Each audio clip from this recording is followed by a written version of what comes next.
So hey guys, welcome back to my channel Learning with Haripriya. Today we are going to learn a very interesting and important topic called fractions. So have you ever shared a pizza or a chocolate with your friends? When we divide something into equal parts, we use fractions. So grab your notebook and let's begin our maths adventure. So first of all, what is a fraction? A fraction is a part of whole. A fraction has two major parts, numerator and denominator. In here, over here, 3 is numerator and 4 is denominator. Now let's come to types of fractions. There are total 3 types of fractions: proper fractions, improper fractions and mixed fractions. So, proper fraction. It has a numerator smaller than the denominator. For example, 2 by 5, 3 by 7, 4 by 9, etc. Improper fractions. It has a numerator greater than or equal to the denominator. For example, 7 by 4, 9 by 5, 6 by 3, etc. Now mixed fractions. So it has a whole number and a fraction together. For example, 2 1 by 3, 4 2 by 5, etc. और अगर mix fraction को normal fraction में convert करना हो तो आप नीचे numerator को 2 से मल्टीप्लाई करोगे एंड देन प्लस करोगे तो हो जाएगा 3 2 6 प्लस 1 7 तो होगा 7 by 3. In the same way इसको आप जब कन्वर्ट करोगे तो ये होगा 5 4 20 22 अपॉन में 5. ठीक है, अब हम आते हैं एडिशन ऑफ फ्रैक्शंस पर. तो हम दो तरीके से करते हैं एडिशन ऑफ फ्रैक्शंस, जब हमारे डिनोमिनेटर सेम हो और जब डिफरेंट हो. तो पहले सेम वाला करते हैं. सेम में जब आपके डिनोमिनेटर सेम होता है आप लिखोगे 7 और ऊपर एज इट इज आप 2 by 3 लिखोगे तो ये आ गया आपका 5 by 7. ठीक है, इसमें यहाँ पे आपको डिनोमिनेटर 5 है दोनों में ही तो आप लिखोगे 6 + 3 और आपका आ जाएगा आंसर 9 by 5.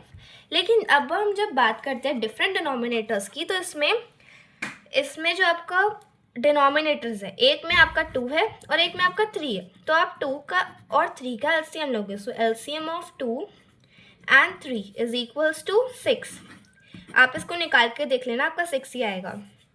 तो 6 डिवाइडेड बाई 2, 2 की टेबल में 6 कहाँ आता है 3 पे, तो 3 1 = 3 प्लस में 6 डिवाइडेड बाई 3 2 2 2 = 4. So 3 + 4 7 by 6. ठीक है, अब हम आते हैं नेक्स्ट पे. यहाँ पे हमारा जो वो बनेगा एलसीएम, हम उसको निकाल के देख लेते हैं. एलसीएम इज इक्वल्स टू 2 1 6, तो 2 की टेबल में 1 3 की टेबल में, इसमें भी आपका एलसीएम 6 ही बन रहा है. तो 6 6 = 5 प्लस में 6 डिवाइडेड बाई 2 3 3 4 4 1 = 4 4 2 = 8 4 3 = 12. सो 12 + 5 5 6 7, तो ये आपका आ जाएगा 17 by 6. Now let's come to subtraction of fractions. सबसे पहले सेम डिनोमिनेटर वाले में आते हैं. तो इसके अंदर डिनोमिनेटर हमारा सेम है तो यहाँ रहेगा 8 ही, और 5 - 2 आपका हो जाएगा ये 3 by 8. अब यहाँ पे डिनोमिनेटर आपका 9 है तो ऊपर हो जाएगा 8 - 4 विच इज़ 4 by 9. ठीक है, ये आपका आंसर हो गया और ये इसमें आंसर हो गया. अब आते हैं डिफरेंट डिनोमिनेटर्स में. इसमें आपका क्या है, इसमें आपको गिवन है 4 और इसमें गिवन है आपको 2. तो आपका डिनोमिनेटर होगा वो आपका 4 होगा. 4 divided by 4 1, 3 1 = 3 minus 4 divided by 2 2 and 2, तो ये आपका आ गया 1 by 4. यानी कि जो बड़ा नंबर होता है इन दोनों में से वो आपका डिनोमिनेटर हो जाता है. तो इसमें 8 हो गया आपका, 8 divided by 8 1 and 1 × 5 5 minus 8 divided by 6, तो अब 6 की टेबल में 8 नहीं आता है तो आप यहाँ पे लिखोगे 2 और यहाँ पे आ जाएगा आपका 3 by 8. ठीक है, आप इसको सॉल्व कर लेना, आपका यही आंसर आएगा. अब आते हैं मल्टीप्लिकेशन ऑफ फ्रैक्शंस पे. मल्टीप्लिकेशन ऑफ फ्रैक्शंस आपका ईजीएस्ट है, सबसे ज़्यादा ईजी है वो. तो इसके अंदर आपको क्या करना है, आपको न्यूमिनेटर को न्यूमिनेटर से मल्टीप्लाई करना है और डिनोमिनेटर को डिनोमिनेटर से. तो 2 × 4 आपका करोगे 2 × 4 अपॉन में 3 × 5, क्या आएगा आपका 4 2 = 8 अपॉन में 15, ठीक है।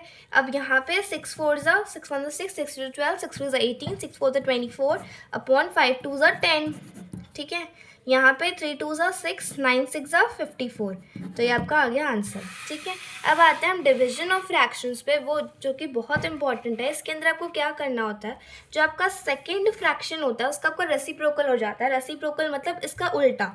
आप यहाँ लिखोगे 1/2, यहाँ पे मल्टीप्लिकेशन का साइन लगाओगे और यहाँ पे इसका उल्टा कर दोगे 4/3, ठीक है, और इसको सॉल्व कर लोगे। ये आपका आगे 4 3 2 6, ठीक है। यहाँ पे भी 2/6 मल्टीप्लाई में इसका रेसिप्रोकल करोगे 2/7 और इसका आंसर लिखोगे 2 2 4 6 7 7 5 35 7 6 42, ठीक है। अब यहाँ पे 3/4 इंटू में 5/2, अब आप इसका रेसिप्रोकल कर लिया। अब इसको हम मल्टीप्लाई करेंगे 5 3 15 4 2 8, ठीक है। So if you enjoyed today's lesson, then don't forget to like the video and subscribe for more fun maths classes. See you in the next lesson. Keep learning and keep smiling.